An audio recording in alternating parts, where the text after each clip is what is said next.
100.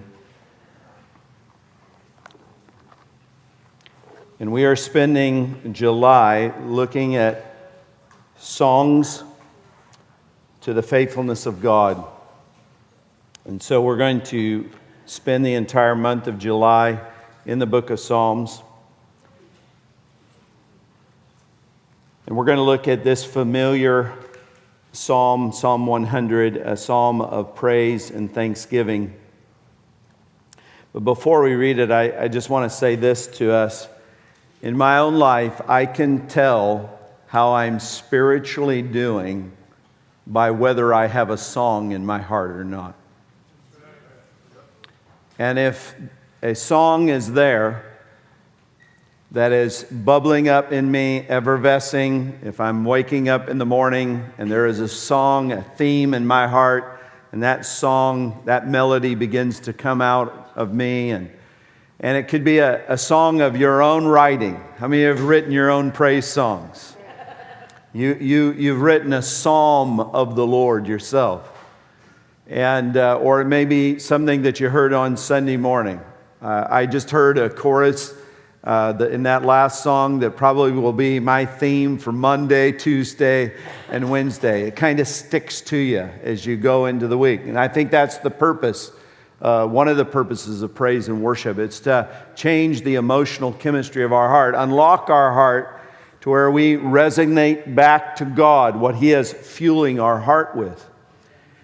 And so I can tell not only how I'm doing by how good my song is, and I'm not talking about the quality of my voice, because I'm one of these people where I love to sing, but don't make me a part of the choir, because I don't have that good of a voice. That's where I'm going, Danielle. But I do love to make a joyful noise to the Lord. But I can also tell, and it's a community temperature reading, I can tell how well our church is doing by how well we are singing. Because when you come into an environment where the people of God join together and we come together corporately, it is very difficult as you begin to open up your heart and you begin to hear others sing and you begin to join together in unity. It begins to draw something out of you. But the enemy wants to suppress what's inside of you. He really does. He wants to suppress the revelation and the truth of who you are in Jesus and who Jesus is in you. And so he comes at us in various ways and various directions. And last Sunday we talked about how sometimes he'll just blindside us with something where he wants to just forecast over us hopelessness. And he wants to suppress the truth. And a part of the suppression of the truth is that he wants to disconnect the truth from the melody that's in your heart. He wants to disconnect the truth from the song that God has designed and created you to sing. We live in a neighborhood, and at the back of my yard, we have these towering shrub trees. And some of you that are arborists or people that love plants, you would be able to tell me exactly what type the shrub is. They're like the ones in the front of the church. Yeah, they're like the ones in the front of the church. Arborvitae. There we go. But these are probably like 12 to 15 feet tall, and they just become this nesting place for tons of birds. I think every bird in our neighborhood lives in my backyard, in my arborvitaes. Now I can label them. And as the days get longer, and the sun comes up earlier, the birds start chirping away about 4 a.m., 4:30 in the morning. And my wife made a comment to me. She said, "Honey, is there any way that we can just, start trying to get these birds away from here?" And you know what? It is a little annoying when they start like 4:15, because just what I was saying about us. when one of them starts singing, when one starts singing, then all of a sudden you hear a second one. Then you hear a third one. Then you hear a fourth. And then you hear 100 of them in my backyard, in my arborvitae. And they're all going off. And she was like being annoyed one time. And I just told her, I said, honey, you need to understand. They're doing what they were born to do. And whether this matches up to biblical theology or not, but I believe all creation sings. I believe all creation groans. I believe all creation declares the story of the glory of God. Whether it's the trees swaying in the wind or my 100 birds in my backyards, they have a praise song when the sun starts to rise, because this is biblical. From the rising of the sun to the going down of the same, the name of the Lord will be praised. I just need to tell some of these birds, hey, you don't have to do it all. I want in on this praise thing too. Quiet down so I can also praise this morning. Keep them up late. Keep them up late. Well, my neighbor came over to Josh's graduation and he said this to me. He said, I'm going to cut those arborvitae down. And I said, have you been talking to my wife? He said, I'm going to cut these shrubs down. And so I think we're going to have some of our music change around our house. Let's read this psalm. We're going to do the whole thing, all 5 verses. It says, make a joyful noise to the Lord, all the earth. Serve the Lord with gladness. Come into his presence with singing. Know that the Lord, he is God. It is he who made us, and we are his people, and the sheep of his pasture. Enter his gates with thanksgiving and his courts with praise. Give thanks to him. Bless his name. For the Lord is good, and his steadfast love endures forever, and his faithfulness to all generations. There was a Scottish parliamentarian, a legislator in 1704. His name was Andrew Fletcher. And he made this comment, and it bears out in society, and it accurately describes the power of song to mold the imaginations and the emotions and the attitudes of people in different moments of life. But he said this, he said, I don't care what laws we write. Let me write the songs of this nation. Amen. I want you to think about that. What is ironic is this guy was a parliamentarian. He was a legislator. He was trying to enact and pass laws. But he said, really, you can change laws, but you won't change hearts. But if I can write the songs that can move the heart of a nation, I will change the future of the nation that we're helping to lead.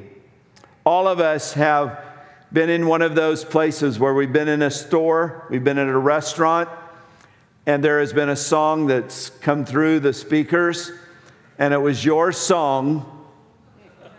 It was your song, and what it did was, in the moment that you heard it, it was like time travel. It took you back in a moment of time, and you began to experience the same emotions, the same thoughts, the same thing that would captivate your attention. You experienced it all over again by just hearing that melody and that music and those words.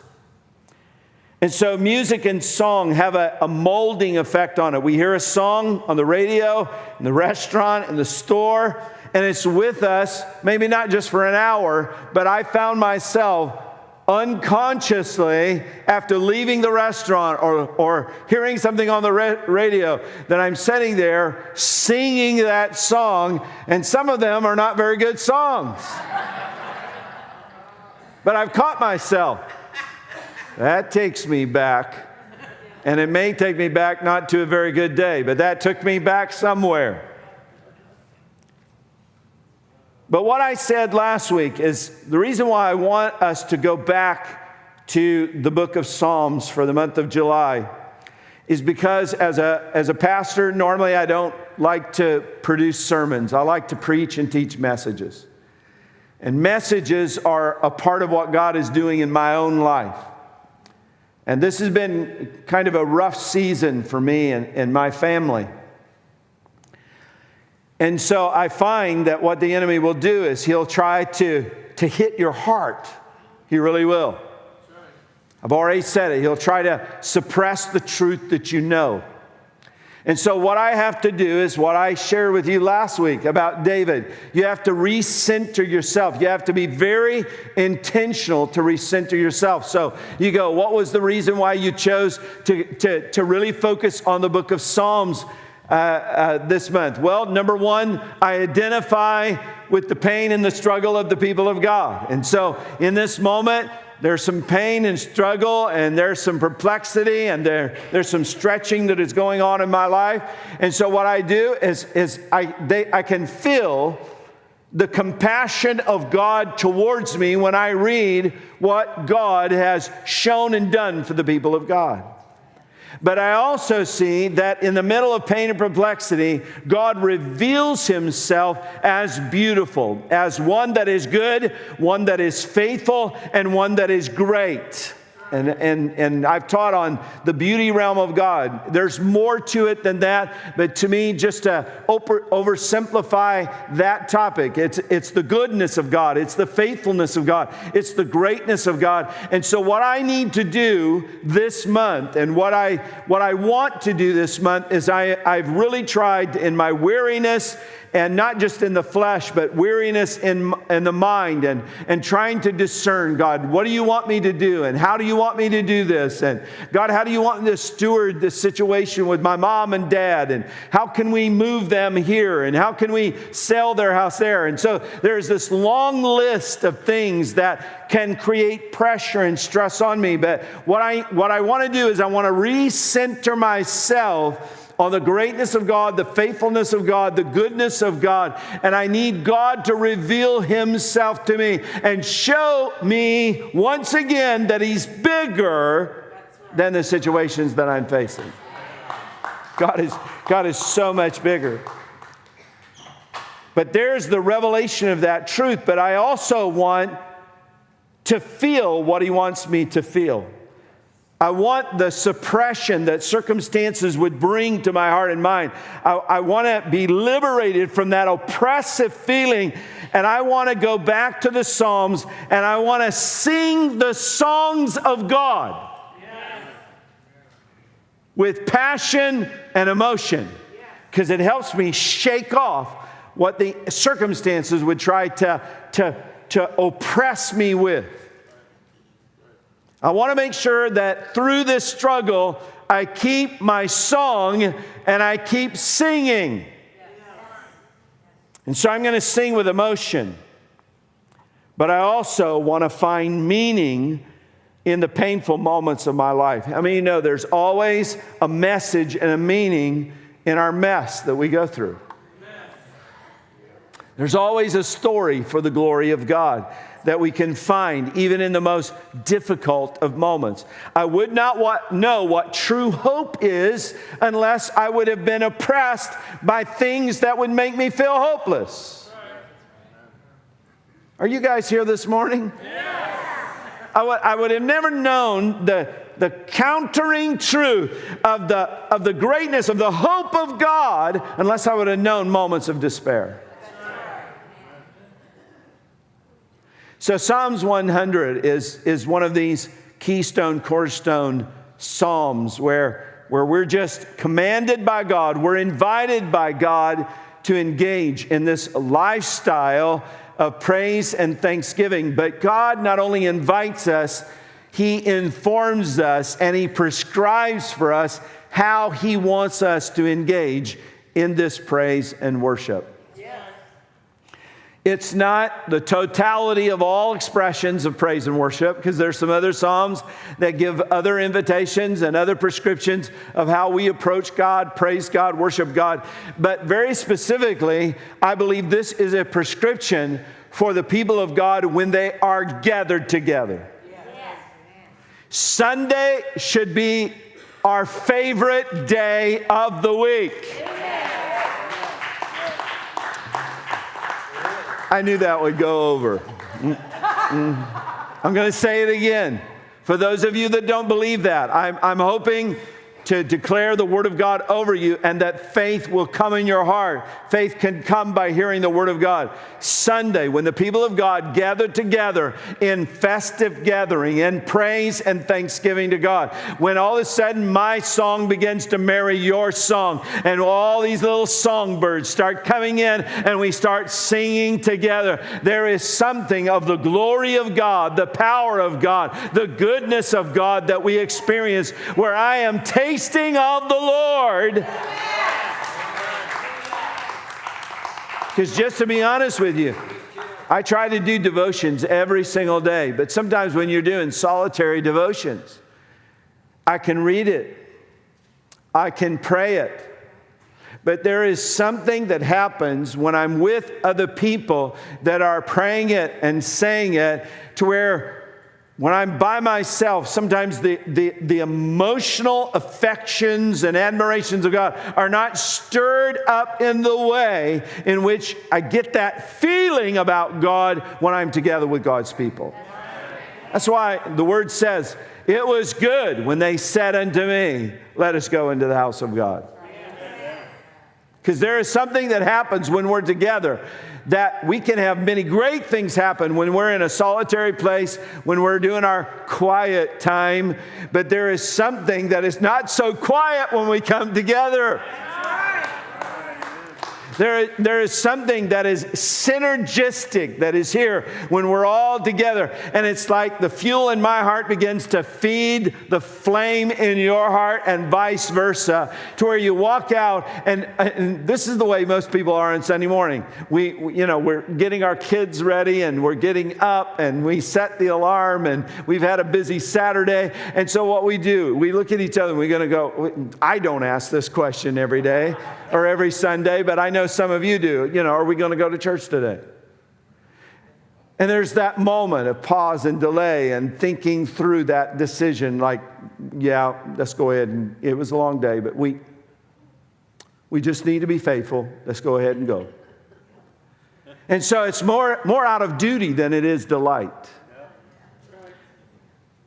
But there is that moment, and whether you guys believe this or not, Confessions of a Backslidden Preacher, there are Sundays, even though I know that I've got to preach and I have to be here, there are Sundays where I go, man, I'm going to gut this out.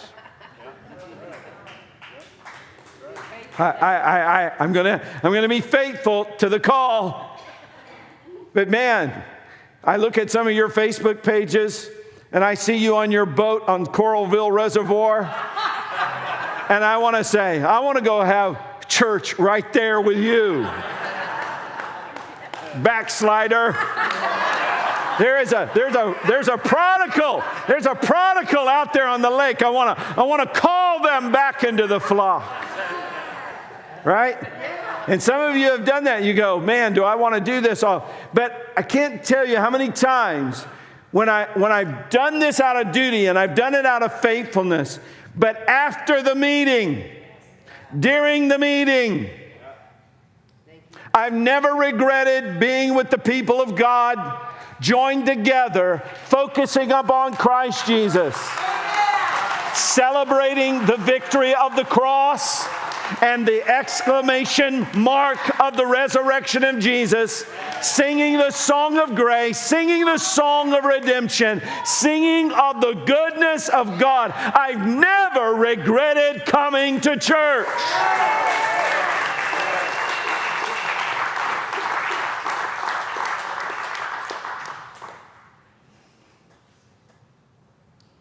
And so God invites us. And He calls us to worship. The root of the word worship is really, if you broke it down, it would be, we could rephrase it and call it worthship. It's an invitation to rediscover the worth and the value of the one who loves us. Now, Tim Keller is quite an author and writer and theologian, and he expressed in regards to the Psalms and some of the commentary that he wrote on the book of Psalms, and I'm going to paraphrase this quote, but he said, "Our calling in worship is not just to believe in God. It's a part of it. But he said, our call to worship is not just to believe in God." Because believing in God, I could say that. Do you believe in God? Yes, I believe in God. Do you believe in God? Yes, I believe in God. I believe in God too. But he said, our calling to worship is not just about believing in God. It has to go beyond that. He said, but it is to see and sense the beauty of God. And so he said, my simple prayer every day is, God, let me love you for yourself alone. Believing is the beginning point of our journey, but it's got to go beyond just believing. Believing what about God? As I continue my journey into worship and accepting the invitation for praise and worship, what I begin to do is what I believe about God begins to grow and change over time. As I begin to sit at His feet and I begin to experience His presence and I begin to taste of His goodness and His glory, all of a sudden that belief begins to grow, and it goes beyond just a cognitive belief in a fact that there is a God, but I begin to find out the God that has opened my heart and my mind and of the revelation of Himself, and I begin to see who He is. I begin to see what kind of God that I'm called to worship and serve. And you begin to value Him. You begin to discover a depth and an ever-increasing depth of His value and worth in our life. I want to share with you a law and a principle of attraction. Whatever you find attractive, the more you study that thing or that person's attractiveness, the greater your attraction will be to it. My son Jesse is here today, and he's here with his fiancée Molly, and they're getting married next June. John and Sarah are also here. They're getting married in September. And so I want to give advice to my two sons that are getting ready to walk the green mile.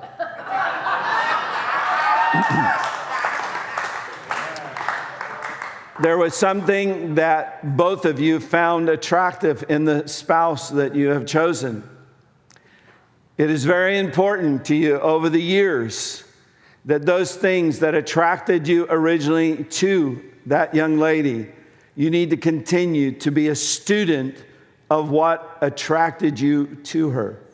Because this is the thing, the more you focus upon what attracted you to her, the more attracted you will be to her for the rest of your life. Therefore, the other day when I was in Indiana and I was sitting in a nursing home room with my dad, and my dad was in the hospital bed, and my wife was not lecturing me, but she was informing me on some things. I found myself not listening to what she was saying, but I began to just peer into her face, and I began to, what she was saying to me was kind of, because I was kind of tired and I had stayed all night up with my dad. It was kind of like the Charlie Brown moment. But I found myself just looking into her eyes and looking at her face, and as she finished, I said to her, man, you are really beautiful. I didn't say that, Wally. I didn't hear a word you said, because that was my escape phrase, No, I meant that with sincerity. because I've studied this young lady, and there were things that attracted me to her, and I keep on studying her, and I want to continue to understand what she possesses that begins to make me feel things inside that only she can make me feel that way. But as I was looking in her eyes and I was looking at her face, it was like she gets more beautiful to me every single day. Therefore, I can truthfully say that I'm more in love with her today than I was when I said I do 26 years ago. Well, God is the same way. The more we come in to worship, the more we come in to discover the worth of God, the worship of God, the more you will find God attractive to you. And so the question that I want to ask you today, do you find Him beautiful yet?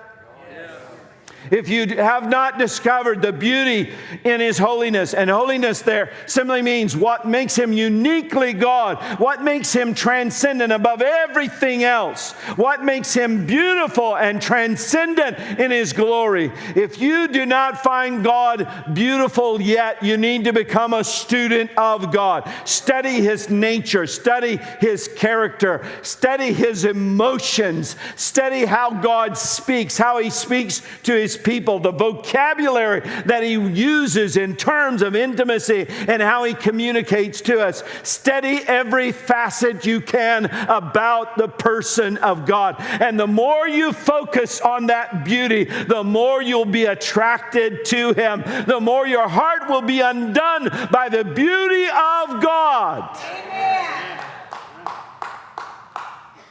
And so those of you that are right now in struggles, and the enemy is hitting you and trying to oppress you, trying to suppress you, trying to discourage you, trying to disconnect your heart from the revelation of the truth that is found in the beauty of God's holiness.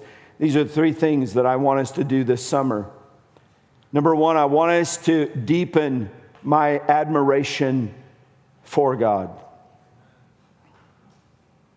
I want to admire Him. I want to honor Him. I want to be fascinated by Him. But the reason why I want to deepen my admiration of God and for God is so that I can have a greater affection for God. Admiration and affection, there's a congruency between the two. The more you, again, are fascinated by the beauty of God, the more you admire God, the more you begin to honor Him in the beauty of His holiness, and you begin to value the worth that He is to your life, the greater your affection will be for Him. There is this statement that Jesus said, because iniquity abounds, the love of many can wax cold. It's true. There are a lot of things that can create stumbling blocks for us, that can hurt us and spiritually wound us, that is out there, that can try to create a pit for us to fall into.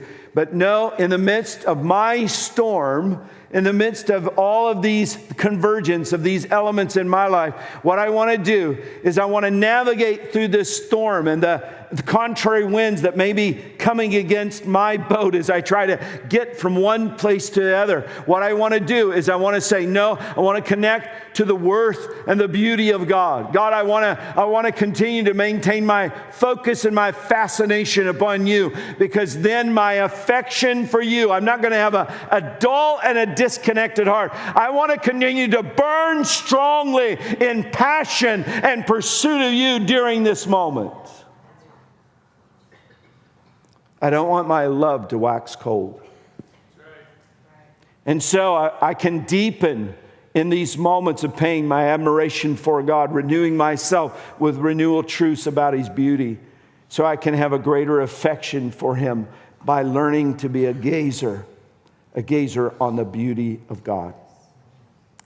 Now I want us to go back to the text in Psalms 100, and very quickly, in about 5 minutes, I want to see the prescription that God gives us for what ails us. and how it's a recipe for us to get out of sometimes the spiritual funk that we can get in. A perplexed, confused heart, a dull heart, a disconnected heart, a heart that's isolated where we feel like, God, are you there? Did you abandon me? Where did you go? And so in this psalm, there are a number of verbs that are used, and all of them invite us and command us. Can we say invite and command? And so he invites us, rediscover my worth, come and experience my beauty. But then it's also a command. There are things that as we're in obedience to God, there is a grace that is released to us. And so there are a number of verbs that are used here. He said, I want you to make a joyful noise. Can we say that phrase together? Make a joyful noise. Then he said, serve the Lord with gladness. Come into his presence with singing. Know that the Lord, he is God. Then it says in verse 4, enter his gates with thanksgiving and his courts with praise. And so the call to experience the beauty realm of God, the worth of God, to experience worship that is based upon the spirit of truth. It involves noise and loud shouting. Yeah, it does. And some of us that, we come into this environment and people begin to up the ante in regards to the noise level. And some of us, we just get a little uncomfortable. Why do they have to be so loud? Because they're commanded by God to do so. I'm sorry, but God says, how can you see the revelation of my glory and my majesty and my beauty and my worth and you don't have anything to say about it? No, the Bible said, let the redeemed of the Lord say so.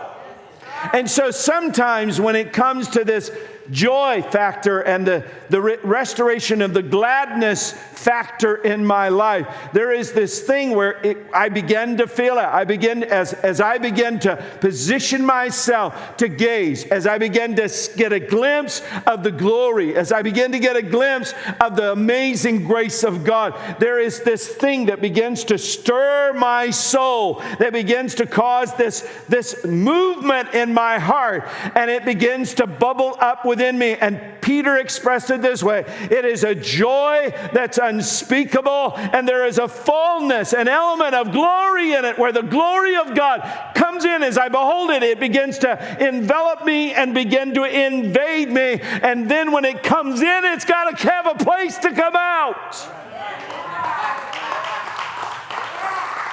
I've had individuals come to me and they've said, I wish you wouldn't be so emotional when you preach. And so what I'll do is I'll try to be restrained. And I'll say, okay, I'm going to try to be more prim and proper. I'm going to try to be more polished and professional. And then it'll take me about 3 minutes to get that thing off of me. And I go back to being myself. I was born to be a lover. I was born to be a rejoicer. I was born to declare the glory and the praise of God. Just like the little songbirds in my arborvitae, I've got to sing about the amazing grace of God. So you can take me out of the bush and put me into a cage, but I'll still sing. It doesn't matter. I was born to sing the songs of God. I was born to declare the greatness of God. And so loud shouting to God is appropriate praise because of who we're praising. It is a biblical distinctive of authentic worship. Did you hear me when I say that? Joyful, loud shouting, noisy worship is a biblical distinctive of authentic worship. It's not the only biblical distinctive. But if your theology about worship does not include sometimes being loud and noisy, then you need to get born again all over again. Because God just doesn't want you to know about your salvation in your brain. He wants you to feel your salvation. Okay. Now, this can be surprising and unsettling to those that are unfamiliar with biblical worship. We invite people to church, and we invite them over a number of weeks, and they finally accept. And they come in here on a Sunday in which everybody's got their song turned on, and they start looking around saying, man, this is a loud and noisy church. Listen, it's not my preference. It's not necessarily my desire for it to be relevant in our culture. It's just not my personality. But it is the command of God. Make a joyful noise unto the Lord, not just for some people, but all you people, all the nations, come before Him with singing. Now, Marvin Tate, in his commentary on Psalms 100, stated this. He said, this is a picture of the enthusiasm of the Israelites as they went up to the temple site. He said, if you would have went up to the temple during the times of the festivals, he said, and Psalms 95 to 100 are these psalms that were written so the people of God could sing as they went up to Mount Zion, and they went to that place to experience where God had chosen to dwell. He said, if you would have been there in that moment, the shouting and the praising would have been deafening. Can you imagine it? These pilgrims by the hundreds, by the thousands, marching up to Mount Zion, where the Shekinah glory of God had chosen to dwell, where God had chosen to manifest His presence. And the closer you got to the proximity of that place, you could begin to feel the evidence of the weight of that glory and that presence. The song would have been sang with greater enthusiasm. The shouts would have become more intense. He said the instruments would be playing, the trumpets would be blowing. The noise of the temple was legendary. Amen. That's what I long for Springs of Life to be, is a place of legendary worship.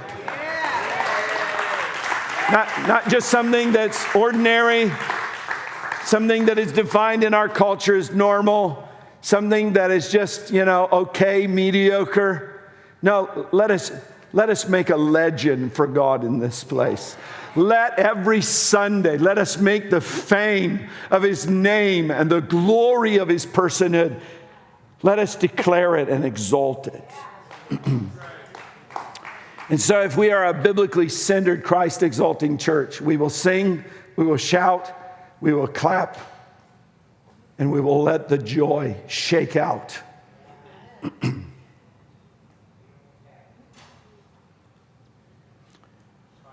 I'm going to... If you see me hesitating, it's because I'm right now going through the valley of the shadow of a temptation. Whether I should go on or finish. I'm going to finish.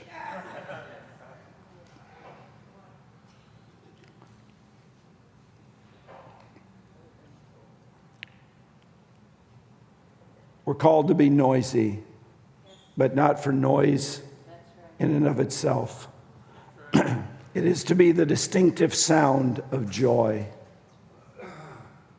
of the people of God that are happy in Him and that are with Him. Volume alone is not enough.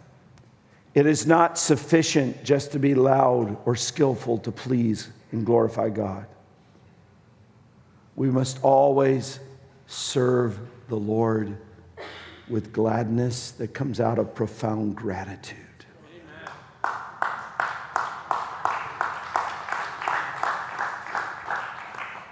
I want to finish by saying Charles Spurgeon said, "Our happy God." I mean, we serve a very happy God who sings and dances over his people with delight. Our happy God should be worshiped by a happy people. Amen. I want you to stand with me.